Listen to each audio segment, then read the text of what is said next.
शुभविवाह या मालिकेच्या 18 जानेवारीच्या भागामध्ये भूमीवरती पाळत ठेवून सोमेश आणि त्याची माणसं असतात.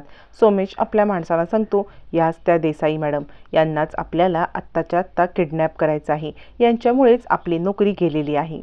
त्याच वेळेला इकडे आता इनामदार सर फोन करून रागिणीला खूप चांगलेच बडबडतात आणि ते म्हणतात, तुमच्याकडून ही अपेक्षा नव्हती. रागिणी म्हणते, काय झालं? यावरती इनामदार सर म्हणतात, तुमच्याकडून जो फ्रॉड माल आलेला आहे ना, त्याच्याबद्दल आम्हाला सगळं समजलं आहे. रागिणी म्हणते, असं काय करताय? तुमची जी नुकसान भरपाई झाली ती आम्ही भरून काढू ना. यावरती गजराज इनामदार सर म्हणतात, मुंबईच्या एका कंपनीला मी आजचा शब्द दिला होता. माझ्या शब्दाची किंमत न भरण्याइतकी तुमची ऐपत नाही आहे. त्यामुळे आत्ताचा तुमचा माल परत पाठवला आहे आणि यापुढे आपलं कॉन्ट्रॅक्ट कॅन्सल झालेलं आहे. तुमच्यावरती फ्रॉडची केस करेन मी. इतकी मोठी कंपनी असून तुम्ही आम्हाला फसवताय, आमच्यासोबत केलेलं डील मोडताय. यापुढे तुमच्या कंपनीसोबत कोणतंही डील आम्ही करणार नाही. हे डील तर कॅन्सल झालं, पण तुमच्या कंपनीला याच्या चांगलीच नुकसान भरपाई मोजावी लागेल. असं म्हणत इनामदार सर फोन कट करतात. अभिजित म्हणतो, आई काय झालं? अभिजित ती आता रागिणी ऑलरेडी चिडलेली असते. ती आता अभिजितच्या एक फाडकन थोबाडीत देते आणि म्हणते, गजराज इनामदार यांनी आपलं कॉन्ट्रॅक्ट कॅन्सल केलेलं आहे. काय केलंस काय तू? असं म्हणत रागिणी खूप चिडलेली असताना इकडे आता अभिजित सांगतो, आई मी काहीच केलेलं नाही आहे. आपलं जसं ठरलं होतं की यामध्ये निकृष्ट दर्जाचा माल त्यांना द्यायचा आणि आपला जास्तीत जास्त फायदा करायचा, तेच सगळं मी केलेलं आहे. यावरती रागिणी म्हणते, मग या सगळ्यामध्ये त्यांना समजलं कसं की आपण निकृष्ट दर्जाचा माल दिला होता? ते आपलं तर नेहमीचं सगळं सेटिंग असतं ना. अभिजित म्हणतो, त्या सोमेशसोबत मी सेटिंग केलं होतं. आता त्याने आयत्या वेळेला काय माती खाल्ली मला काही कळत नाही आहे. त्याला फोन केल्यावरतीच या सगळ्या गोष्टी कळतील. अभिजित म्हणते, मग वाट कसली बघतो? आत्ताच्या आत्ता फोन लावतो मी सोमेशला. असं म्हणत अभिजित सोमेशला फोन लावतो आणि काय रे सोमेश, आपलं सगळं डील झालं होतं ना, मग तरीसुद्धा काय झालं हे सगळं? हे सगळं असं फिसकटायचं कारण तरी काय? यावरती सोमेश म्हणतो, अहो काय सांगू तुम्हाला, ती एक बाई आले नवीन, नुकतीच कंपनी जॉईन केले. तिचं नाव आहे देसाई मॅडम आणि त्या देसाई मॅडमनी आपली चोरी पकडलेली आहे. यावरती अभिजित म्हणतो, कोण देसाई मॅडम? काय आम्हाला काहीतरी सांग. पण तितक्यात भूमी तिकडून पास होत असल्यामुळे सोमेश फोन कट करतो आणि आता इकडे अभिजित म्हणतो, अगं कोणीतरी देसाई मॅडम आहेत. सोमेश तोपर्यंत भूमीला किडनॅप करून त्या गोडाऊनमध्ये घेऊन जातो. अभिजित म्हणतो, कोणीतरी नुकतीच नवीन जॉईन झालेली देसाई मॅडम आहे, जिच्यामुळे तिने आपली ही सगळी चोरी पकडलेली आहे. यावरती आता मात्र रागिणी म्हणते, इतकी कोण हुशार बाई आली जन्माला? तोपर्यंत भूमीला किडनॅप करून गोडाऊनमध्ये आणून ठेवलेलं असतं आणि आता सोमेश तिच्यावरती हल्ला करतो आणि म्हणतो, तुझ्यामुळे आज कंपनीमधून माझी नोकरी गेली, तुला मी सोडणार नाहीये. असं म्हणत हातामध्ये आता रॉकेलचा कॅन घेऊन सगळं रॉकेल भूमीच्या भोवती तो टाकतो. तोपर्यंत आकाश इकडे भूमीची वाट पाहत असतो. ज्या ठिकाणी सायकल राणीने भेटायचं कबूल केलं होतं त्या ठिकाणी सायकल राणी तर आलीच नाही. आता काय करू? तिला कसं कळेल मी इथेच थांबलोय म्हणून? ते काही नाही, मला तिच्या कंपनीच्या दिशेने जायला पाहिजे, जेणेकरून रस्त्यात तरी ती मला भेटेल. असा विचार करत आकाश धावत पळत आपल्या सायकलवरती टांग मारतो आणि ताबडतोब भूमीला भेटायला निघतो. भूमीला तोपर्यंत या लोकांनी घेरलेलं असतं आणि ते सांगत असतात, आत्ताच्या आत्ता तुझं काम तमाम. या कंपनीला आणि तुझ्यामुळे माझा अपमान झाला, माझी नोकरी गेली. तुम्हाला दोघींनाही मी सोडणार नाही. या कंपनीला शिक्षा म्हणून हे गोडाऊन आणि तुला शिक्षा म्हणून तुला अख्खी जाळणार. असं म्हणत सगळीकडे पेट्रोल टाकून आता मात्र हातात मॅच बॉक्स घेऊन भूमीला जाळण्यासाठी सगळेच जण पुढे येतात. इकडे तोपर्यंत रागिणी सांगत असते, कोण आहे ती बाई? यावरती अभिजित म्हणतो, कोणतरी मिसेस देसाई आहे. यावरती रागिणी म्हणते, इतकी हुशार बाई कशी काय जन्माला आली? म्हणजे आत्तापर्यंत आपण इतके फ्रॉड करतोय तर ते फ्रॉड कोणी पकडले नाहीत आणि मग अचानकपणे हा फ्रॉड पकडायला ही बाई आली आहे कुठून? म्हणजे अचानक ही उपटते, अचानक फ्रॉड पकडते. मला वाटते काहीतरी झोलचाल आहे. काय नाव म्हटलंस तिचं? यावरती अभिजित म्हणतो, देसाई. आता मात्र इकडे निलांबरी म्हणते, पण रागिणी मॅडम मला वाटते तुम्ही खूपच विचार करताय. रागिणी म्हणते, एक मिनिट, तुमचं आडनाव काय? यावरती निलांबरी म्हणते, देसाई. रागिणी म्हणते, बघितलंस, जर ती भूमी असेल तर आपलं जुनं आडनाव नावून तिथे काम करायला गेली असेल तर? यावरती आता मात्र इकडे पौर्णिमा म्हणते, मला असं वाटतंय एवढं का ती करेल, म्हणजे तिचं नाव ती महाजन लावेल ना, इतकं देसाई नाव लावण्या इतपत काय झालेलं आहे.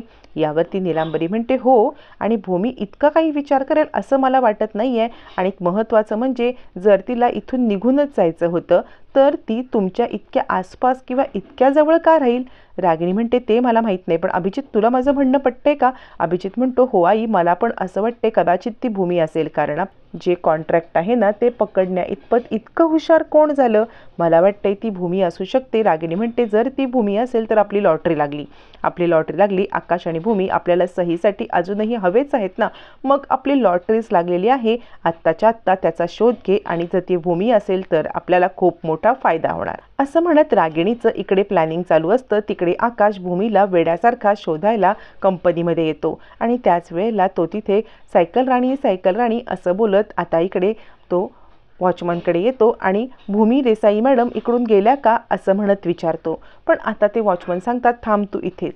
तोपर्यंत सोमेशनी आता मात्र भूमीला जाळण्यासाठी मॅच बॉक्स लावलेला असतो, आणि तो म्हणतो तुझा खेळ आता संपला.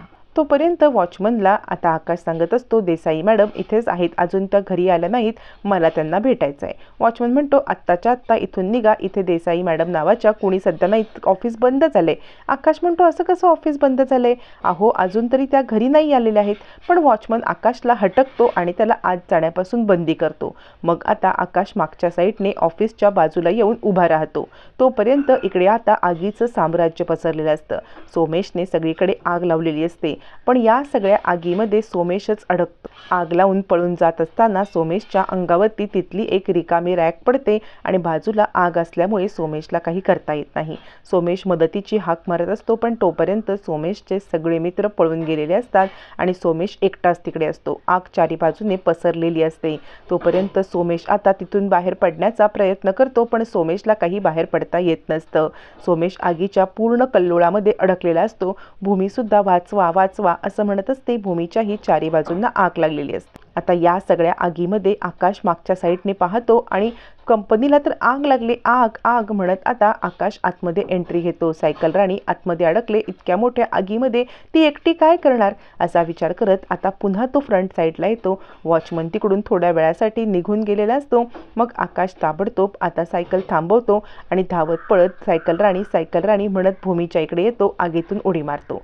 भूमी आकाशला थांबवण्याचा प्रयत्न करत असते. आकाश अरे तू थांब जरा, तू असं येऊ नकोस, इथे दुसरं कोणाला तरी आवाज दे, ते आपली मदत करतील. पण आकाश ऐकायला तयार नसतो. आगीमधून उडी मारून आकाश आता छानपैकी आत येतो. आत आल्यावरती भूमीला वाचवण्यासाठी काय करावं ही धडपड तो करत असतो. भूमी सांगत असते आकाश तू इथून जा, तुला हे सगळं करता येणार नाही, कारण आकाशला आगीचा फोबिया असतो हे भूमीला माहिती असतं. पण आकाश ऐकायला तयार नसतो. सायकल राणी मी तुला वाचवणार असं म्हणत आपल्या जीवापलीकडे प्रेम करणाऱ्या सायकल राणीला वाचवण्यासाठी आकाशने आता मात्र उडी मारलेली असते. भूमी त्याला आकाश थांब म्हणत असते. आकाश थांबायला किंचितही तयार नसतो. मग आता तिथेच असलेलं एक व्हाईट कलरचं फॅब्रिक हातात घेऊन आकाश ते आपल्याभोवती गुंडाळतो, आणि ते गुंडाळून तो आता भूमीला वाचवायला आत येतो. भूमी त्याला ओरडून सांगत असते आकाश वॉचमनला बोलव, आकाश दुसरं कुणाला बोलव. आकाश ऐकायला तयार नसतो. अखेर अंगावरती व्हाईट कलरचं फॅब्रिक घेऊन आकाश भूमीला वाचवण्यासाठी आत येतो, आणि आता अखेर भूमीचा जीव वाचतो. आपल्या हातामधलं कंबल घेऊन तो भूमीवरती ओढतो, आणि तिला आपल्या आता आगीच्या पूर्णपणे या जाळ्यातून बाहेर काढतो. दोघं जण एका कंबलमध्ये त्या आगीमधून वाचत बाहेर जाण्याचा प्रयत्न करत असतानाच इकडे आता आकाशने आपल्या जीवावरती खेळत भूमीचा जीव वाचवलेला असतो. या आगीच्या कल्लोळामधून आकाश भूमीच्या अंगावरती दोघं जण त्या आगीमधून वाचत आता बाहेरच्या दिशेला येतात. आता आकाश भूमीला घेऊन बाहेर पडतो, आणि त्याच वेळेला मागून एक जोरात आवाज येतो, कारण जो सोमेश आगीमध्ये अडकलेला असतो त्याच्या अंगावरती रॅक पडलेली असते, आणि तो आता आवाज द्यायला लागतो मला वाचवा, कुणीतरी मला वाचवा.